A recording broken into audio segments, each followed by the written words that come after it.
The Colts wide receiver core is a group that's about to transform into one that's not totally reliant on just one guy. Let's get to it. You are Locked On Colts, your daily Indianapolis Colts podcast. Part of the Locked On Podcast Network, your team every day.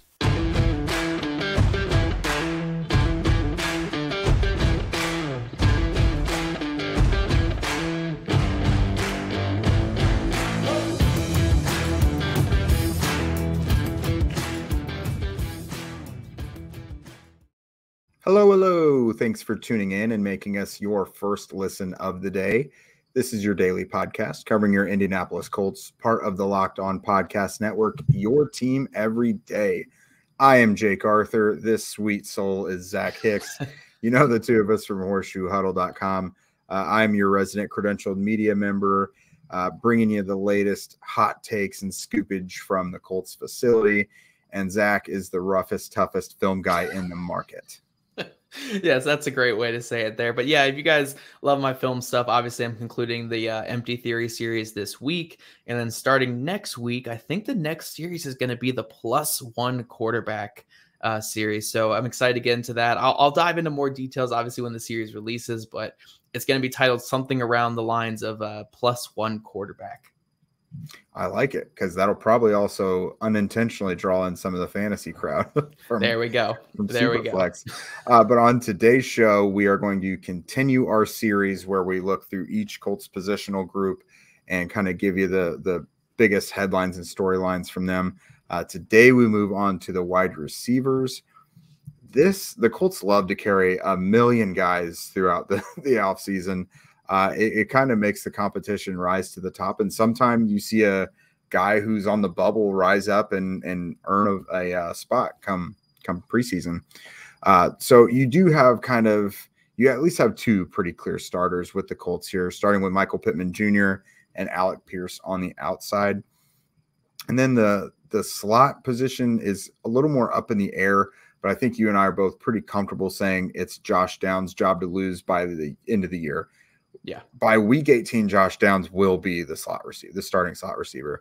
So we're going to lump him in with the starting group right now. So not the prettiest passing offense that we've ever seen coming out of last year.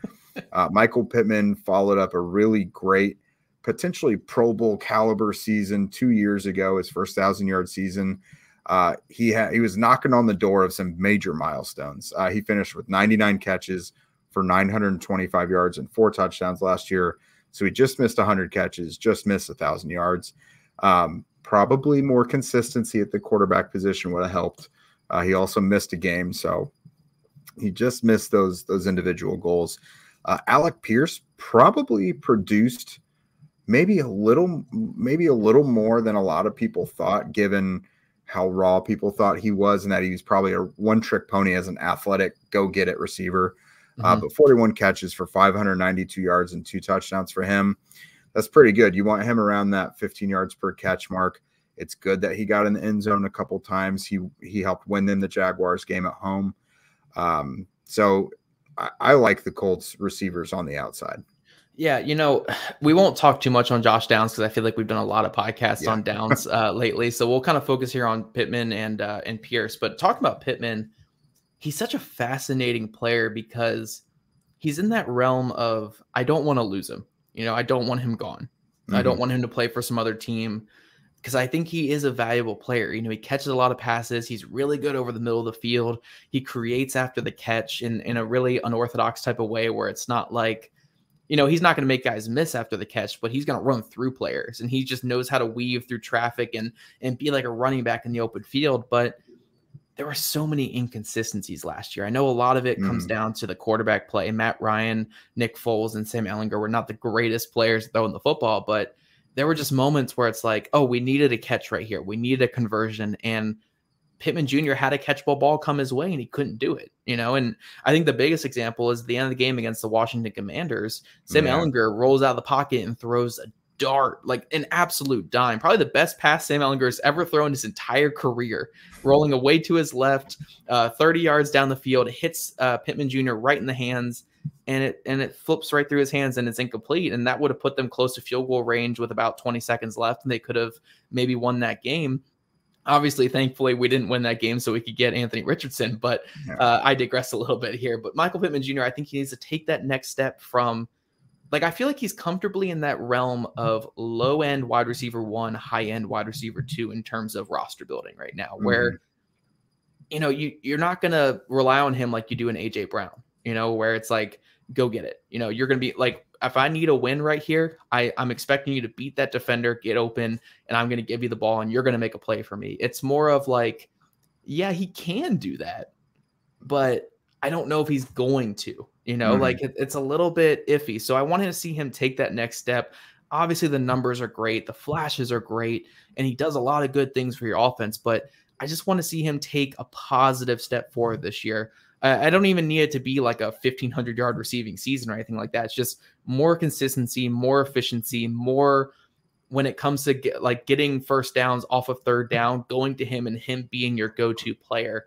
I just want to see those positive steps from him before we talk contract extension or we talk this is one of the faces of our franchise or one of the most important players on our team. But I do think Michael Pittman Jr. is in line for a good season. I really like his ability, and I like what he can do. I just want to see him.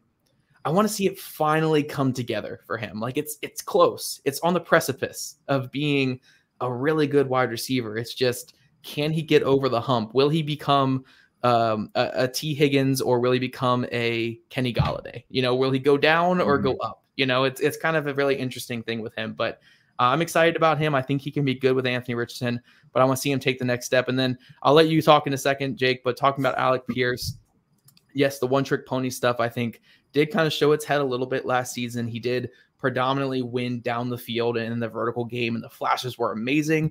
And if that's all he's ever going to be and be like an 800-yard receiver just catching vertical passes, awesome. That's cool. That's exactly that's fun out of a second-round pick.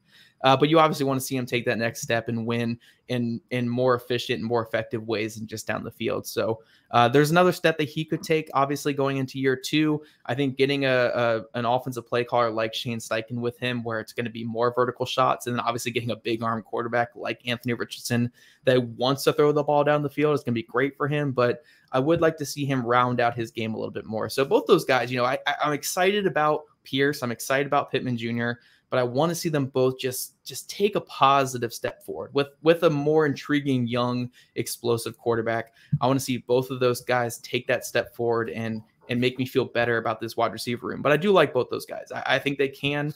I just want to see it actually happen before I get fist pumping, super happy about both of them. Yeah, I think that is the most realistic thing we can hope for from Pittman, because I think there's more mouths to feed in the passing game this year.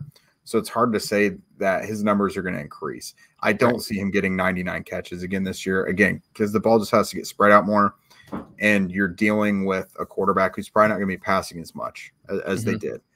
But you just want to see those I'm the man plays. Just convert those convertible plays. The Washington drop. There was a drop touchdown on a downfield shot late in the year, I think, that he got both hands on, probably should have made. Just stuff like that.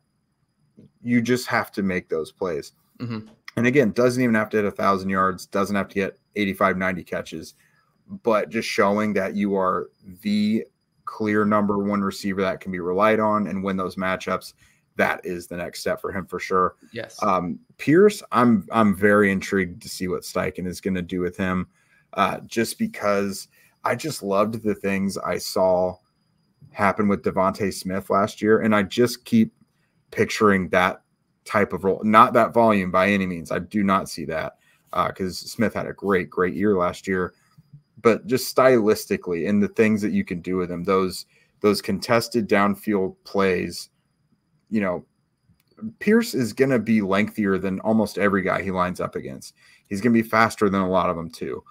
So I really am looking forward to a lot of downfield contested catch opportunities with him. I know that's already his strength, but as he gets more confident and comfortable, which Reggie Wayne says he's doing, I think those plays will come more naturally and a little more often.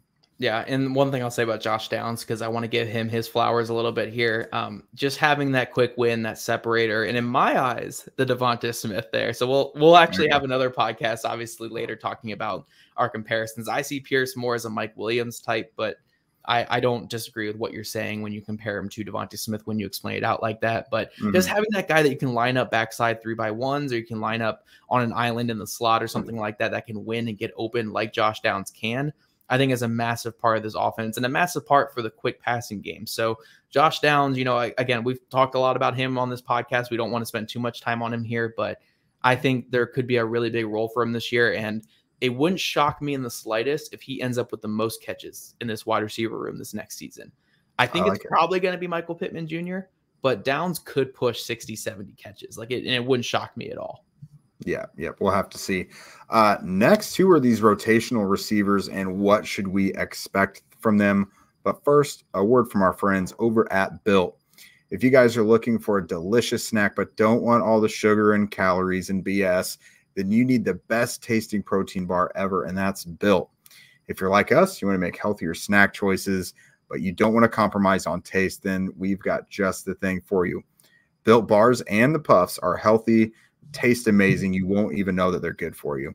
One of the things that makes them so good is they're covered in 100% real dark chocolate, and they come in unbelievable flavors like churro, peanut butter, brownie, and cookies and cream. Who doesn't love at least one of those things, honestly? Now, you don't even need to wait to get a box by ordering online, which you still can do. But now you can just head over to your local Walmart, get a 4-bar box, go to Sam's Club, get a 13-bar box. You'll thank us later. Yeah, and everydayers, yesterday we continued this series on talking about each positional group. We talked about the Colts running back room, talked about the starters, the depth players, the long shots, and we really discussed, is Jonathan Taylor in line for his best career season? You guys can check that out yesterday you guys can check that out on yesterday's podcast for all you beautiful everydayers.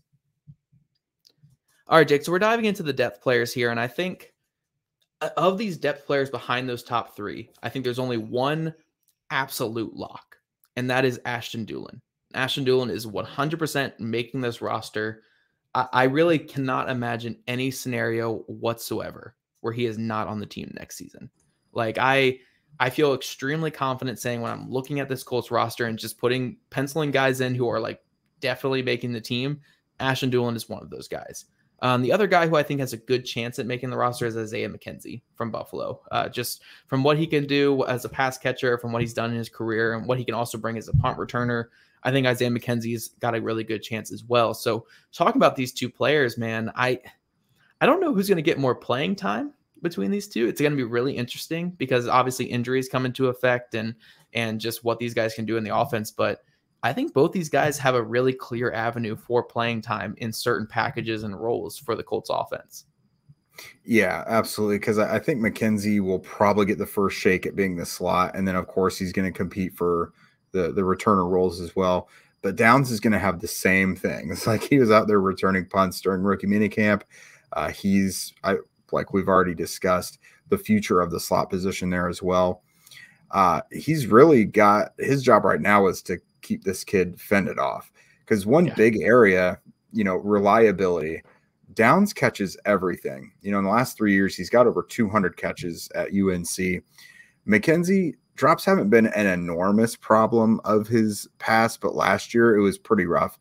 PFF charted him with 5 drops and a 10.2% drop rate last year, which really bad. That was among the bottom 10 NFL receivers last year. So that was a really ugly mark.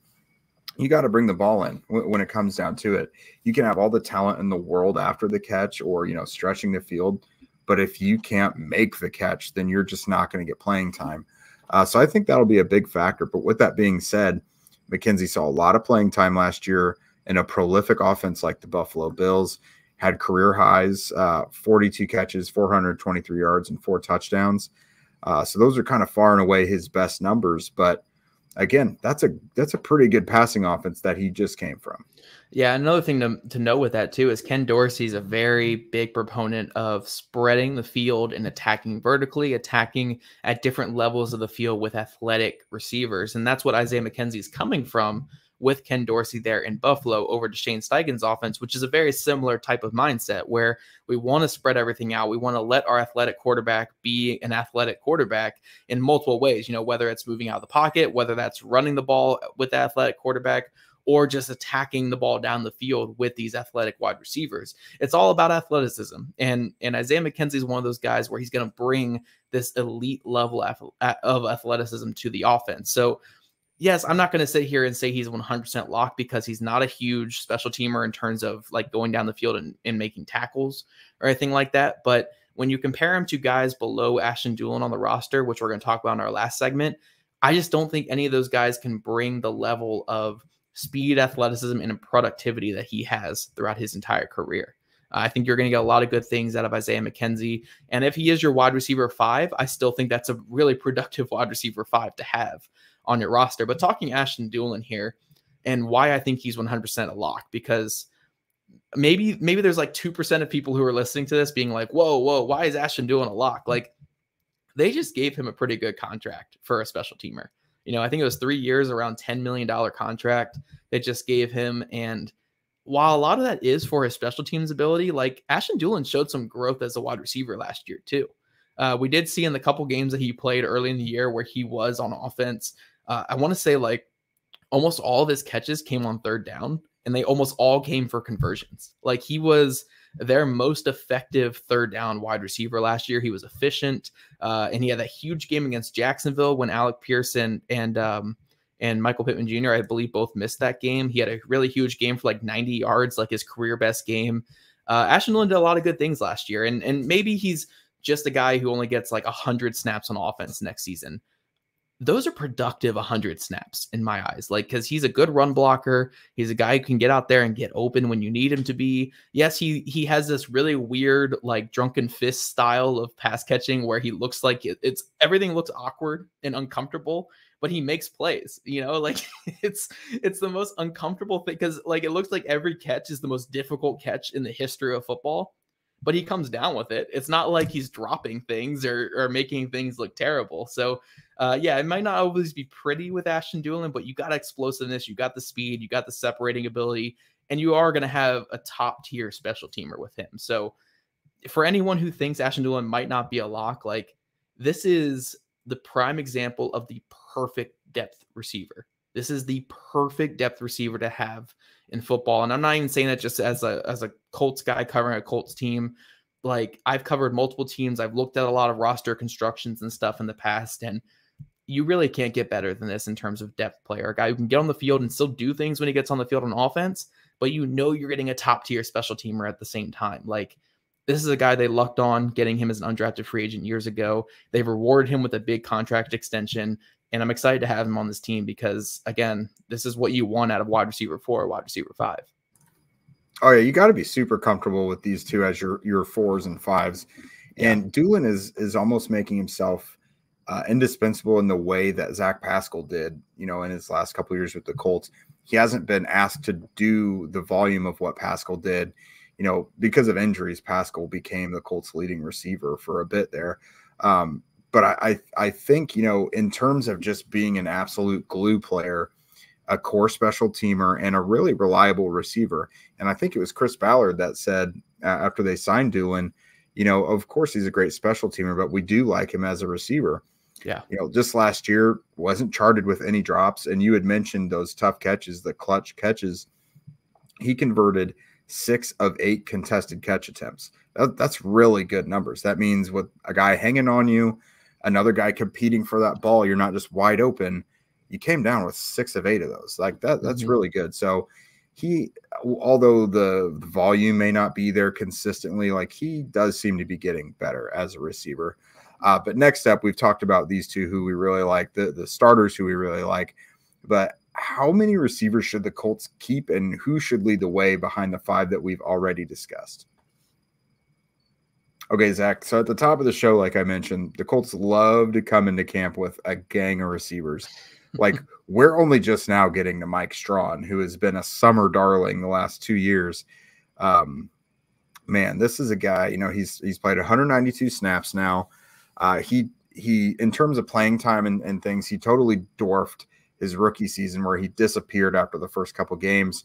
It wasn't super productive. He didn't always make the most of his opportunities. I think it was the Vikings game comes to mind late in the game.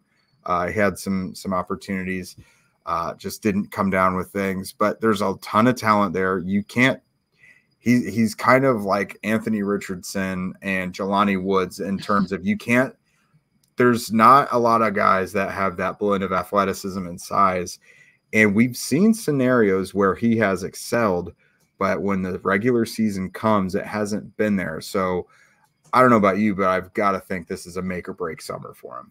Yeah, the hourglass is definitely getting to those last couple pieces of sand when it comes to the Mike Strawn experiment, because the truth of the matter is if he was taken the second round, he'd be given all the opportunity in the world on the field and off the field. He'd be getting a lot of leeway and stuff like that. But as it stands right now, he's a former 7th round pick who's 2 years in the NFL only resulted in 192 snaps. And we saw last year with Desmond Patman where it was a similar thing where it's like, oh, he did great in the preseason, never really got in the field during the regular season, so he didn't make the roster. And he was kind of up and down all year, and now he's with the Buffalo Bills. You know, it's just eventually you have to kind of move past the experiment and go towards guys who are going to be productive members of your football team. You know, you can give them 1 year, maybe give them 2 years, but when it comes to the third year, it's like, look, man, you gotta be doing something for us, whether that's special teams, whether that's actually producing on offense. And I'm not saying he's had a really fair shake or anything like that, but it's like, you got to have something under your belt at this point. So yeah, I think when you say it's a make or break season for him, I definitely agree there. You want to see that athletic ability finally show on the field and start producing real things when it counts. But he's going to have to be competing with quite a few veteran guys that you have listed out here right below him. So it'll be interesting. Obviously I'd love to see his potential actually hit the field this year and become that wide receiver we all want him to be. But the truth of the matter is, again, this is his third year. You know, he hasn't taken the as many positive steps forward as some other guys. And at some point you have to cut the ties on that project and go towards someone who will actually help your team. Yeah. The tough thing for him is, again, he looks really good in this summer, but then when the lights come on in the regular season, it doesn't necessarily convert. And you don't even know if he's going to get that chance to get into the regular season again, because that's what they need to see is the reliability when it actually counts. So some guys he's got nipping at his heels now. This guy, again, he's kind of an asterisk, but Ethan Furnia, second-year guy. He was an undrafted free agent last year. A little slot guy. The Colts really like him, especially on special teams. So I've got him lumped in here. He's still around. He was out there with rookie minicamp. The Colts like to get some of those younger guys, as many reps as possible. But the Colts have some veterans, some NFL veterans from across the league in this receiver core that have kind of been there. Juwan Winfrey, 200 career snaps. Malik Turner, 444. Vincent Smith, 638. So they've got some guys who have a legit shot to not only, send Mike Strawn packing, but perhaps get an extra roster spot in this receiver core. Yeah, for sure. And just to add some teams there, Juwan Winfrey predominantly with the Packers, Malik Turner mostly with the Cowboys, and Vincent Smith mostly with the Buccaneers. But the most interesting thing to look at with these four guys here, I'll even include Ethan Furnia here in this as well. But a couple of years ago, I think it was 2018, the Colts wide receiver room, at the top, you had T.Y. Hilton. You had a couple guys, I think Ryan Grant was on the team. You had a couple guys that were certainly making the team. But behind that, they didn't have the depth spots perfectly in sync. They didn't have guys that they had, perfectly there for those final spots. And this little known undrafted free agent guy who had been around the league a couple years with Washington and Tennessee, he made the roster. And then 2 of the next 3 years, he led the team in wide receiving, and that's Zach Pascal. Zach Pascal, over 600 yards receiving in 2 separate seasons with the Colts, was initially just a guy like a Juwan Winfrey, like a Malik Turner, like a Vincent Smith, where they kind of bounced around at the bottom of the roster, had some real playing time, but never really did anything. And he made the Colts and became a productive wide receiver for them. So these guys are certainly not out of the mix. These guys absolutely have a chance to usurp Mike Strawn or even Isaiah McKenzie, but it really just shows you got to be like a Zach Pascal. You have to show that you can be a productive pass catcher, but also a productive special teamer. And that's the biggest thing with each of these guys, because when I'm looking at all three of them, or all four of them, Fournette as well, Fournette is the only one who really has that special teams experience. He was big in the preseason last year on special teams. He got out there late in the season under Bubba last year and got some special teams experience. But Winfrey, Turner, Smith, I don't think any of them really have too much special teams experience in their past. So if they can all kind of commit to being the Zach Pascal of this team, they'll have a really good chance of making the team. But if you're just going to come out here and be like, hey, I'm a really good receiver, I'm not a special teamer, you're not making the team. That's just, if we're talking wide receiver 6, wide receiver 5, you're not making the team as a wide receiver. You're making the team as a special teamer. And that's where a guy like, a Fournette might have a better chance than even a Mike Strawn or even a Winfrey or even a Malik Turner, because he is okay with being a gunner and he's a good gunner, So it'll be interesting to see the bottom of the roster with these guys here. But I think all four of these guys have a good chance of usurping a player like Mike Strawn for sure.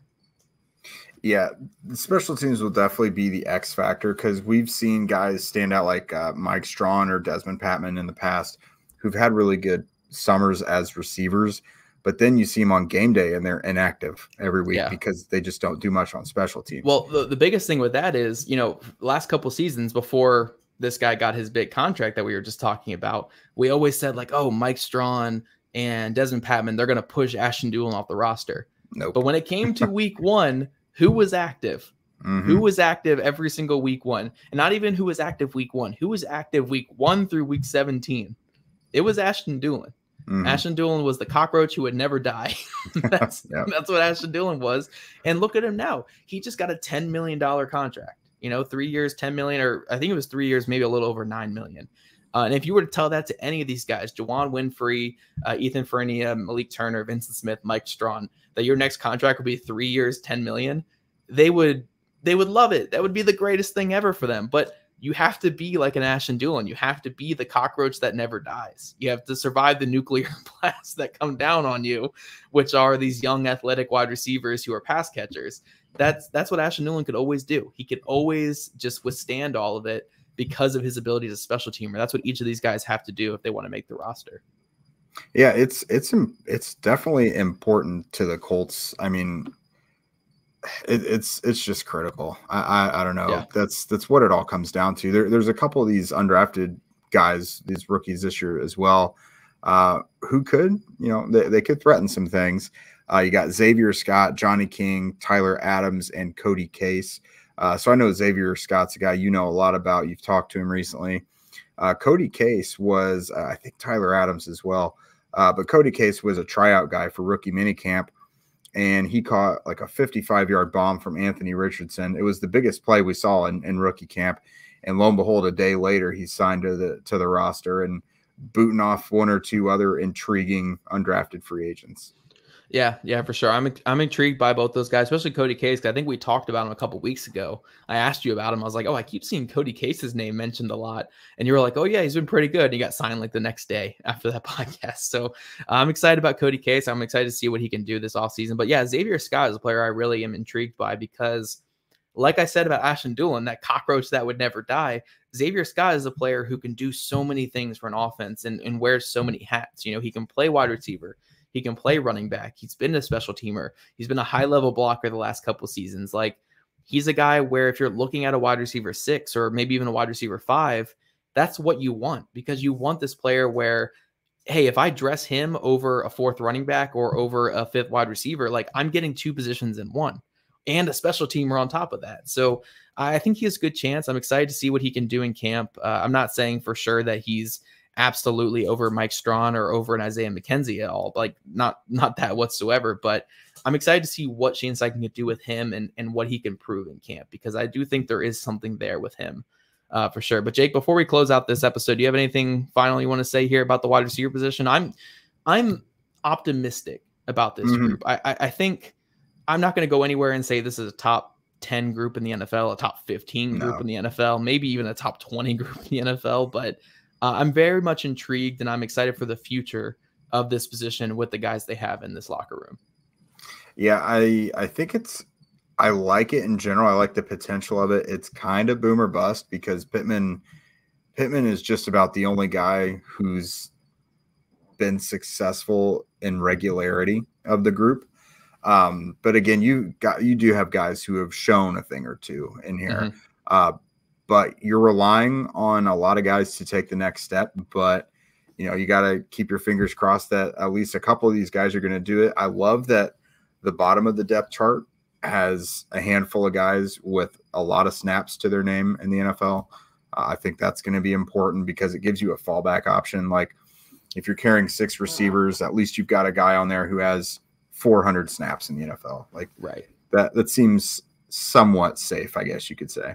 Yeah, for sure. I'm excited to see the future of this position group along with the others that we talked about in the series. But everydayers, make sure you check back in next week as we continue this series, talking more about positional groups. We're going to talk about the tight end position early next week and kind of about the 500 rosterable guys they have at tight end. We're going to really talk about that in depth next week. And if you guys don't already, follow at Locked On Colts, at Jake Arthur NFL, and at Zach Hicks 2 on Twitter. Also subscribe to Locked On Colts podcast on YouTube or wherever you listen to your podcast. We'd love your guys' ratings, reviews, and we'll see you guys bright and early next week.